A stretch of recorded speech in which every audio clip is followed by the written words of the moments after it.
Hey everyone, welcome to our summer virtual program in honor of our summer reading challenge, Oceans of Possibilities. My name is Kylie. I'm a librarian with the Hawaii State Public Library System. It's so wonderful to be able to host these wonderful speakers that we're going to have today for our Pono Fishing program. For those of you that are just logging on, I'm going to introduce our guest speakers today.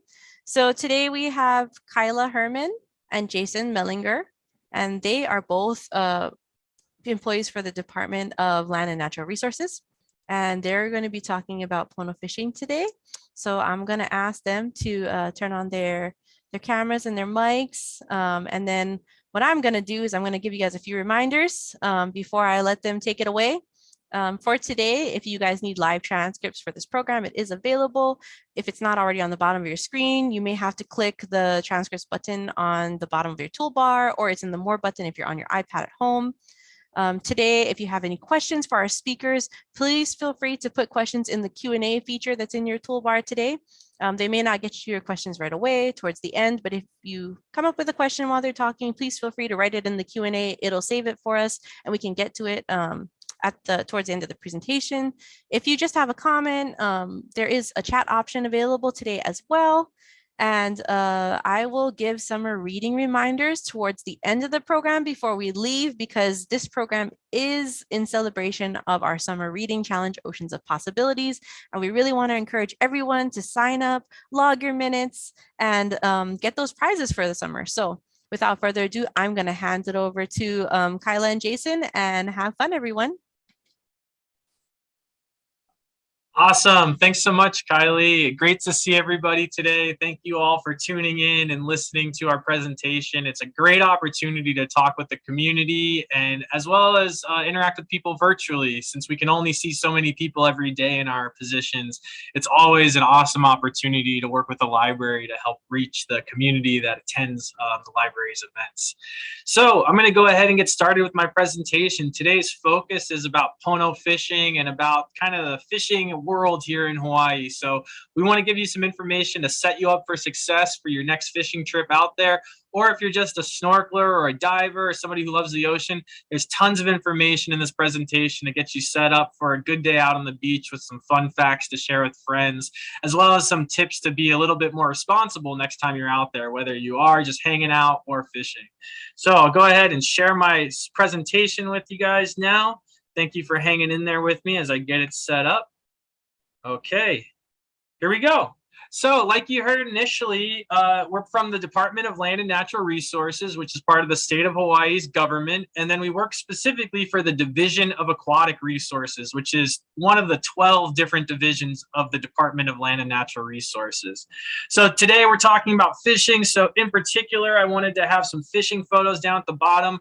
One thing I want everybody to remember is when it comes to fishing here in Hawaii, we're not just talking rods and reels. We're talking spear fishers. We're talking boat fishers. We're talking gatherers, so people who are walking the shoreline collecting things like opihi and limu.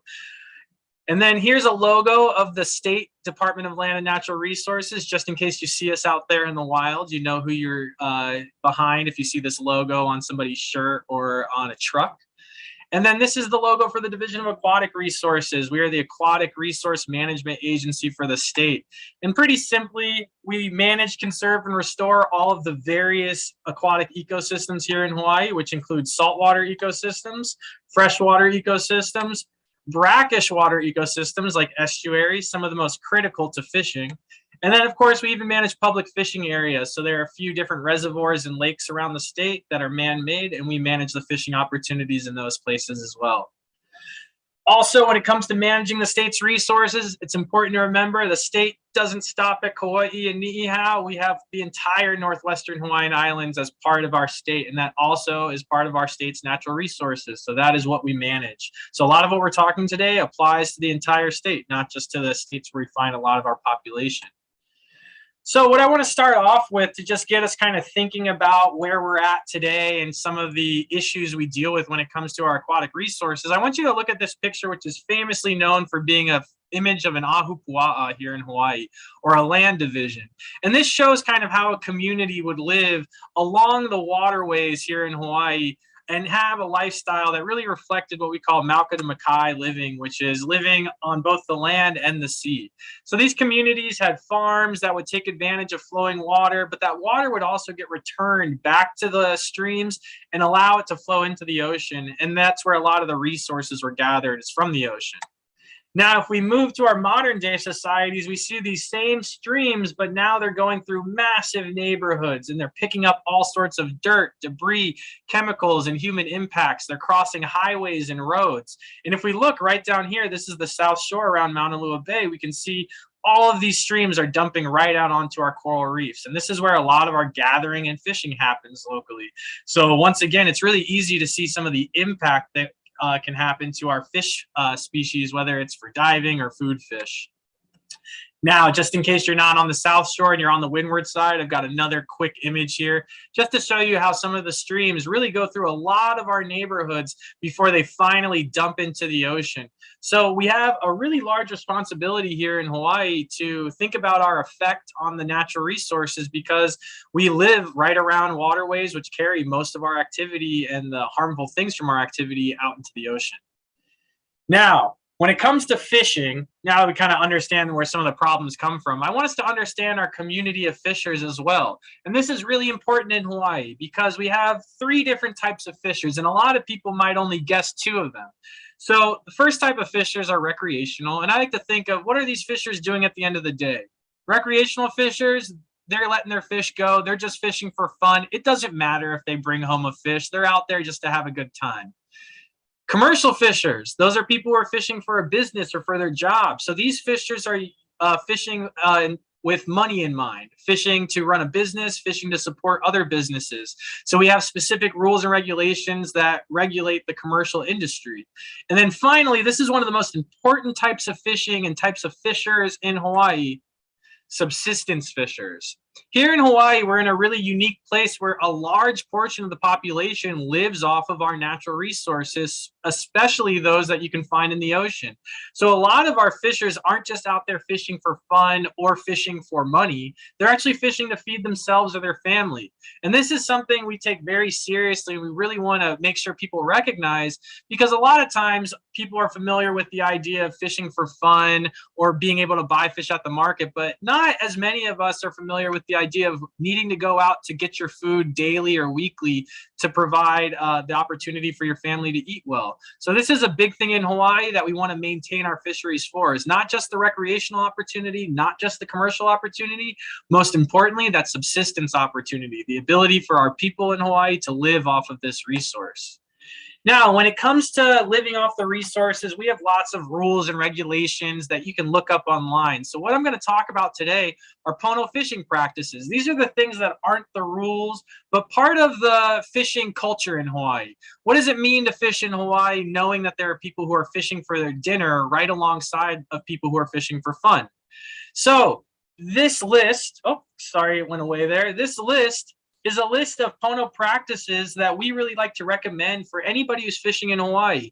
I'm going to go over just a few of them, but you can always pause the video to read the rest of the list to look at some of the other ones we don't go over. So first up, take only what you need. Pretty simple. We have limits here, bag limits on your fish or how many you can take.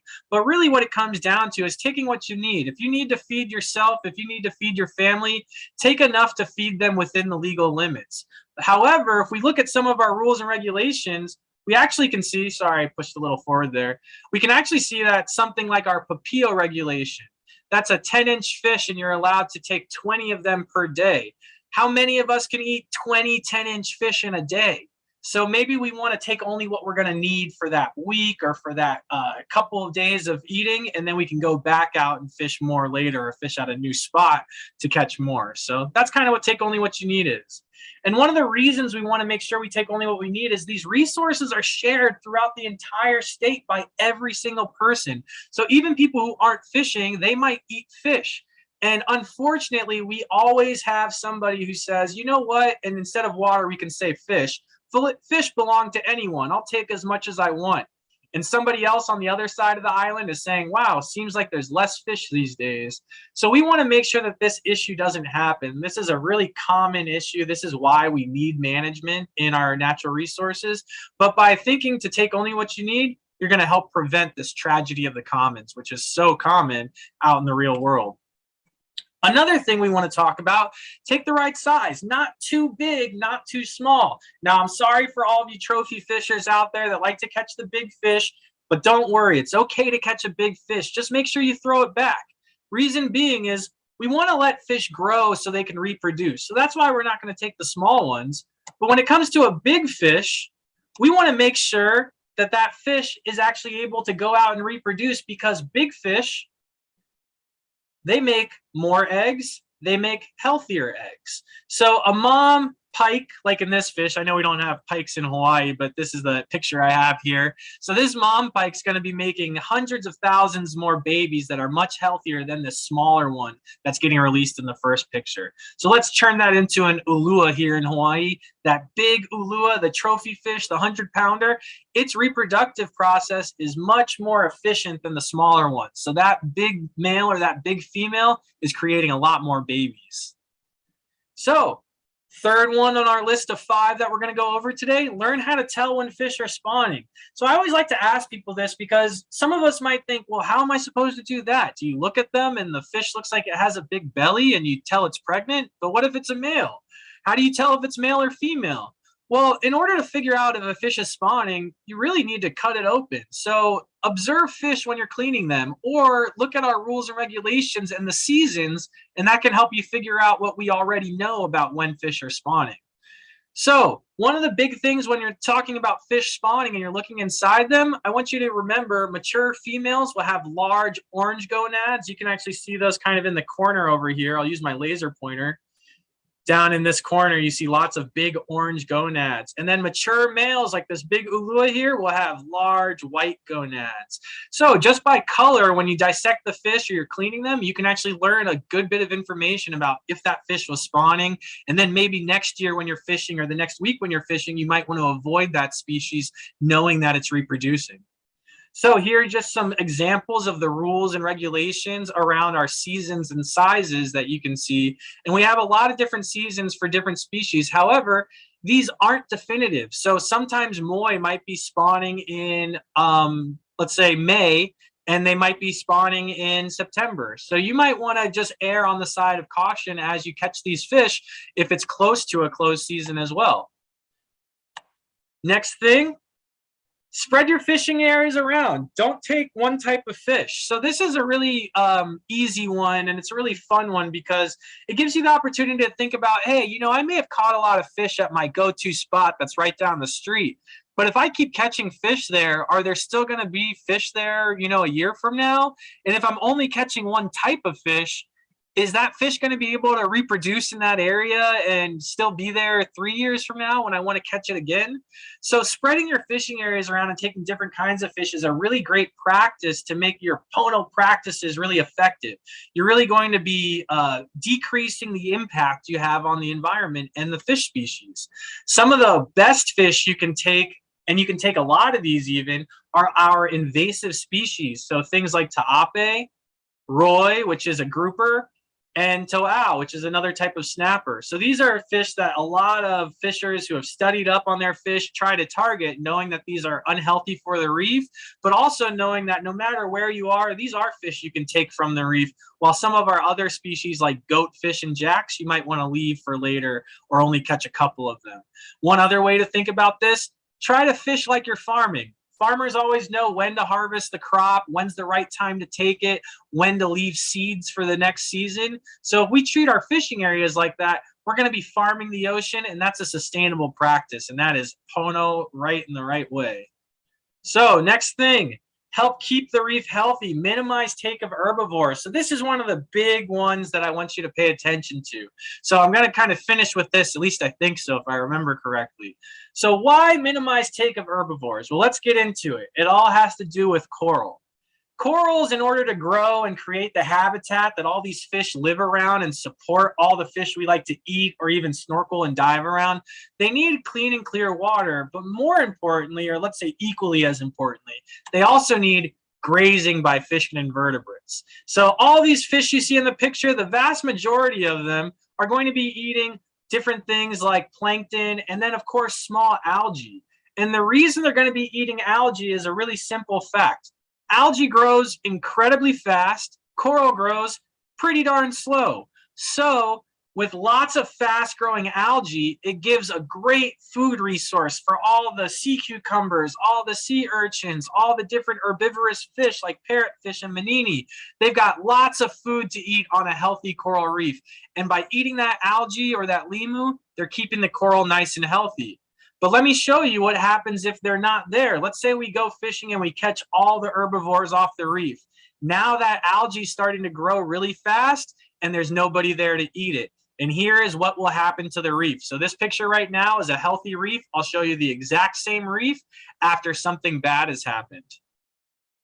We have a phase shift. It's no longer a coral reef, and now it's an algae-dominated reef. So this is what happens when things become unbalanced in the ocean, whether it's a sewage spill on a coral reef or coral bleaching, or potentially an imbalance due to fishing for the wrong species. What we get left with is this type of environment, which doesn't host as many species and doesn't offer nearly as many resources to create healthy communities on land. So I like to always think healthy coral communities equal healthy Hawaiian communities. All right. And so here's one last look at the iFish Pono practices. You can pause it here again to read up on some of these practices. Think about different ways to add them into your general fishing day and the way that you think about going fishing. And then I want to leave you with some resources as well. So at the state of Hawaii, we have a few different fishing education books, as well as the statewide rules and regulations you can download on your phone. So if you scan any of these QR codes, you'll be able to get that information. The Keiki Angler is for 4th grade and below. It has word searches and coloring activities, as well as fishing information, while the Fishing in Hawaii student manual is like 60 to 70 pages of everything you wanted to know about fishing in Hawaii. It's a really absolutely great resource. Another thing that I really recommend is learning the names of your fish species. So in order to do that, we've got this great resource from the Department of Conservation Enforcement. And sure enough, they've got a great ID guide. You can see up here on the left side, kind of the format of the ID guide here. And you can download that on your phone by scanning the QR code on the left, or you could go to the website by scanning the QR code on the right. And then, of course, you can download our app to help report violations. If you see something that isn't quite Pono when you're out fishing, you can report it on this app and take a picture. And then, of course, you can learn more about the ocean here in Hawaii with the Eyes of the Reef, eorhawaii.org. And that's a program to learn how to identify healthy habitats, healthy fish habitats, healthy coral habitats. And then, of course, iNaturalist, a great resource to help identify fish species. Take a picture, you'll get a crowdsourced answer. So with that, those are a couple more resources for you, and I'll go ahead and hand it over to Kyla. Thank you so much for listening, and I hope you guys enjoy learning some more about protected species here in Hawaii.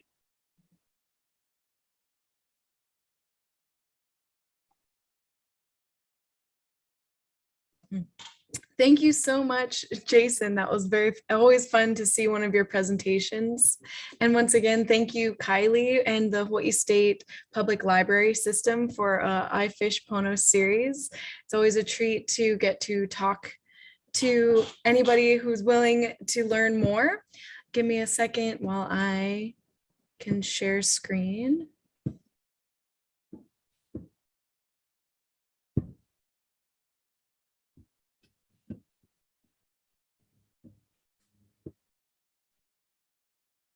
Here we go. And so I'm Kyla. I'm with the Protected Species Program. Again, thank you for having me today for the iFish Pono Summer Series. With the Protected Species Program, we are a part of the Division of Aquatic Resources and the DLNR. Our team, we do outreach, we facilitate research, we do shoreline monitoring and offshore monitoring. We help with marine debris removal and disease reduction. You can find us at educational booths, and we're happy to do presentations at schools, at your children's classrooms, at fishing tournaments, fairs. We're happy to come to you so you can learn more and have some outreach events, and any of the resources that Jason was showing we can have in physical form. You can find our things at our harbors. We take our when we get a marine debris phone call, we go out, we collect, and we take it in. And here are just some pictures of what the team is working on. And fishing, it's important. It's more than just a sport. Jason did a great job going through all the different types of fishing, and people who, the watermen and women out there who are out on the water. So fishing can be family time.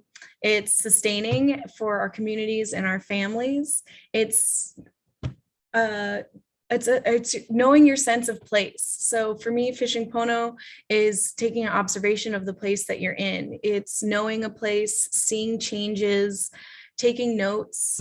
I had a mentor teach me that to really know a place, you have to be there for at least 3 years to notice their tides, the weather, what is or isn't normal for a place. And so it takes many eyes to observe a scene, to understand if there's something out of place. And fishermen and the fishing community are usually the first on the scene to kind of see something that's out of place and report it.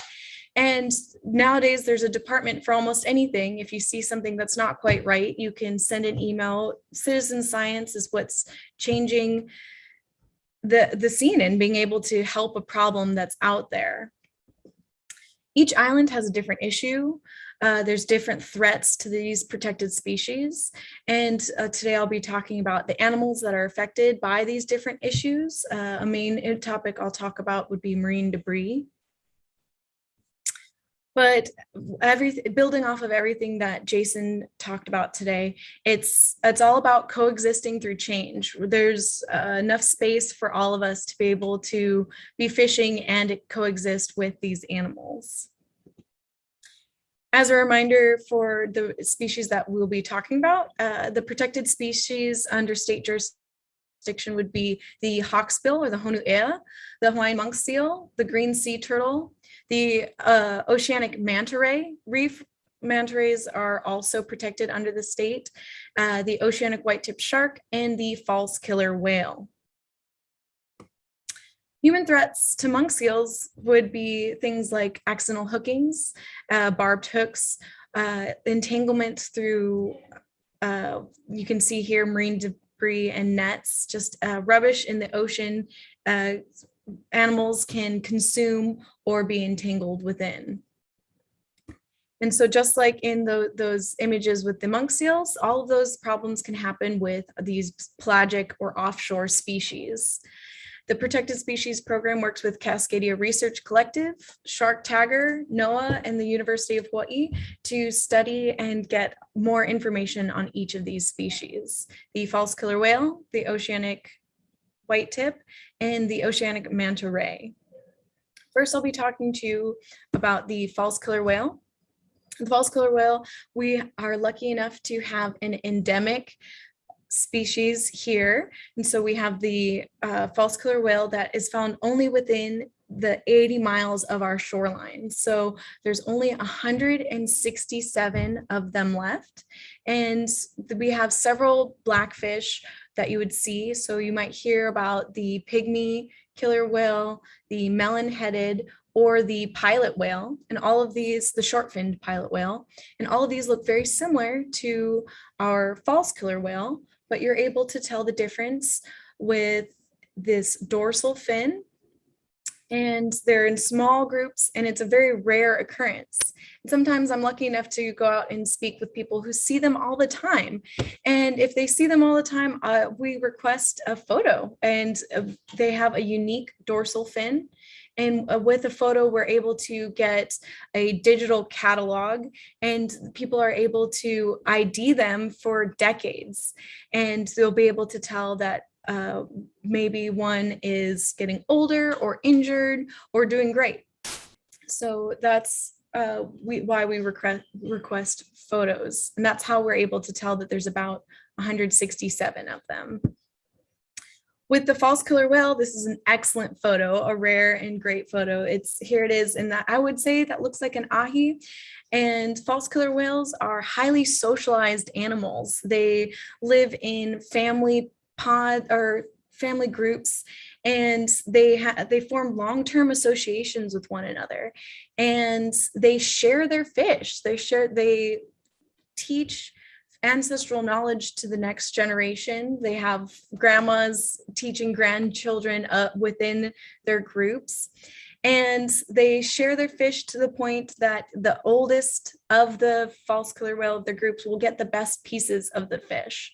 And with this photo, it's actually the photographer was underwater, and they actually had a fish tossed to them, and they grabbed it, and they were swimming all around him, and they came back to him, and he was smart enough to give that fish back, and then he got to be a part of the process. But false killer whales, since they are actively seeking out the same fish, the same sport fish that fishermen are going for, there can be accidental hookings, accidental entanglements.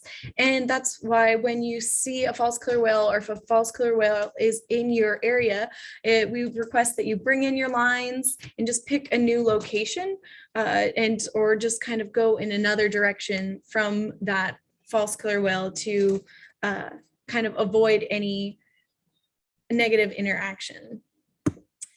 These are the sorts of outcomes from line injuries, but we are really interested if there are any emergencies or incidents. You can call this marine mammal emergency lines. That'd be 888-256-98040.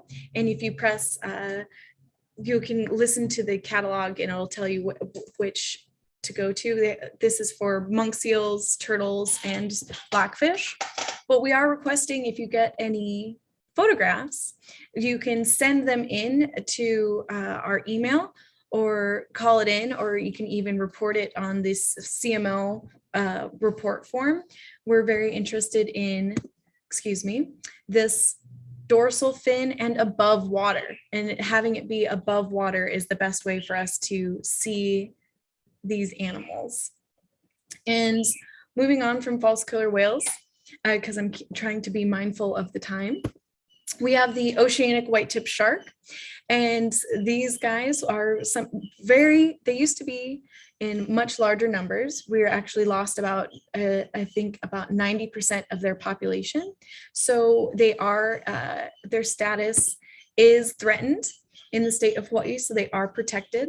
They get misidentified often, maybe as silky or Galapagos sharks, but you are able to identify them with their unique fin.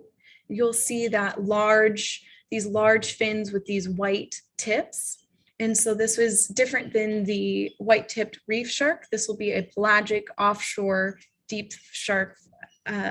They can get to be 11 feet long. They can live up to about 35 years. They eat a lot of squid, but they are also going after ahi, ono, jacks, and seabirds. But they are known to get hooked or entangled. So just trying to release these sharks without any minimum injury. We do also ask for, if you see a shark, report a shark, call it in, or send us an email. Sometimes we are lucky enough to have people send in photos. We do want underwater photos versus the false killer whale where we want above water. But again, it's this fin back here, and on either side, it's going to be a unique photo. And when we get photos, we're very excited. If you're interested to learn more about false killer whales or these sharks in Hawaii, you can find these ID guides in fishing stores like West Marine or POP, or you can send us an email, and we're happy to give you a laminated copy of these ID guides of kind of how to tell the difference, to learn more, where you'll find them. It's very interesting, and this information does get shared with Shark Tagger. And finally, we have the Oceanic Manta Ray. And Oceanic Manta Rays, both oceanic and reef mantas, are protected here in state waters. And they can be easily identified once you kind of can tell the difference. So for our reef manta, we're going to have that dark back. It's camouflage. So if you're above them looking down, they kind of blend in with the bottom. And if you're below them, they have a white stomach, and looking up, it's a beautiful camouflage. But if you're above looking down, you'll see this shape right here. It'll look like a capital Y, and that'll be a Y for the reef manta. And they're smaller, about 3 to 14 feet. And you feel like 14 feet is pretty big, but if you were going to compare that with our oceanic manta rays can get to be 7 to 25 feet in length from wingtip to wingtip. So that'll be a big difference if you're free diving, snorkeling, and you get to see a oceanic manta. They are quite large. And we also are interested in photos that get sent along to other people for a photo catalog for identifying. And just cropped out of this photo would be a person about 5'10", and they just look so small in comparison to this oceanic manta. It's really lucky if you get to see one. But what can we do when we encounter a protected species out in the wild while we're also enjoying nature? You can wait for an animal to move away, change locations, be line conscious. You just remove a line, and if the animal moves on, continue on. Report what you see. Know your location. Know if you're seeing something there over and over again, or maybe the absence of something. Both are important for knowing a space or a place. Go slow during whale seasons. Go slow, whale below is what we say for humpback season. If you're out on a small vessel, boat strikes can be a big problem during whale season.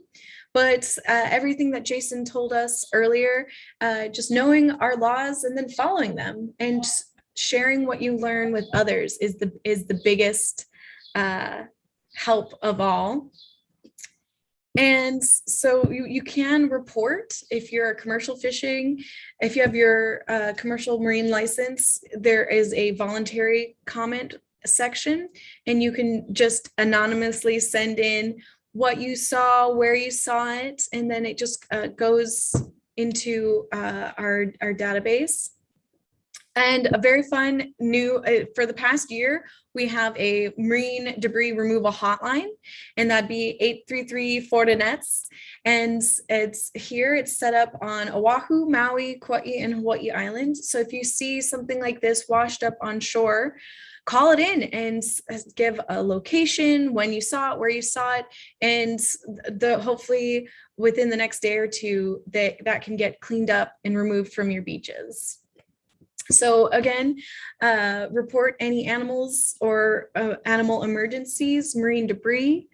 I want to say thank you so much for showing up today, or if you have any questions, we're happy to help, or you can always email us at psphawaii@gmail.com. But thanks again for your time today, and thanks Hawaii Public Library. We're happy to be here.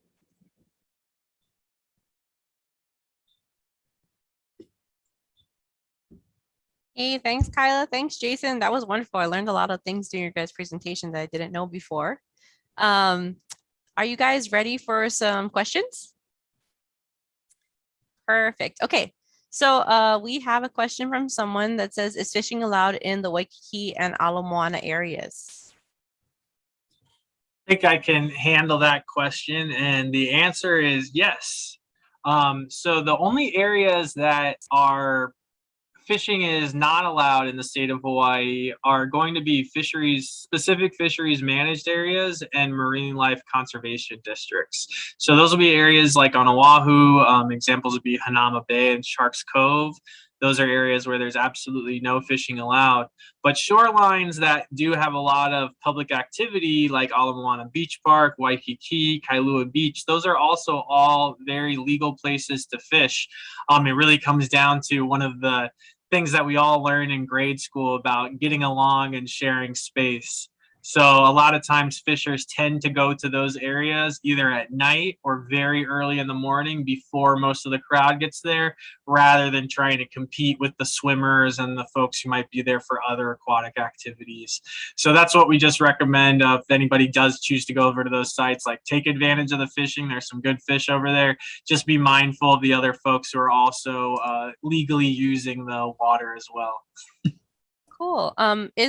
Jason, is there like a best place to look up those kinds of specific place-based rules for fishing? Yeah, absolutely. So on my presentation, there was a slide with a few QR codes, and one of them linked you to the rules and regulations for the state of Hawaii, which you can also find at the Division of Aquatic Resources website. And on that website, everything is organized by island. Or by species. So you can click on the island that you are currently on or looking at investigating, and it will list by name all the various locations that have those specific rules, as well as a map where you can kind of see where each one is. Okay, cool. If anyone else has a question, you guys can go ahead and put it into the Q&A now. While we wait for maybe a few last minute questions from our audience.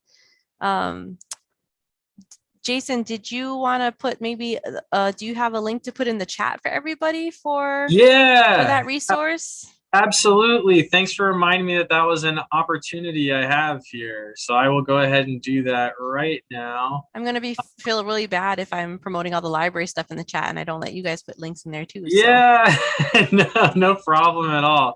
My shortcut link didn't work. So just give me 1 second to bring it up. Here we go. Fishing. No worries. And the next question is actually for Kyla. It says, when did the whitetips become a protected species? I would like to say that they became an endangered species, an ESA listed animal in 2018, but correct me if that sounds wrong. But I believe 2018, 2019, they were on the ESA list. Yeah, that's something that I learned today too. I didn't realize they were on the list. Thank you guys so much for sharing. And then Jason, thank you for the link in the chat. Did anybody else have any other questions? Your guys' presentation was so thorough that nobody has follow-up questions. It's a lot to take in a short amount of time. So just grateful if one new thing sticks, that's a great time. Absolutely. Fishing is a lifetime practice. You know, you're only going to get better throughout your whole life. So those little tips today are just little nuggets to get you started. Perfect. Alrighty, if nobody has any other questions, do you guys mind if I just end with our reading challenge info? All right, perfect. So like I said at the beginning of the presentation, this program was kind of made to celebrate our summer reading challenge which is an ocean of possibilities. For those of you that are still logged in today, I'm putting a link in the chat to our summer reading website.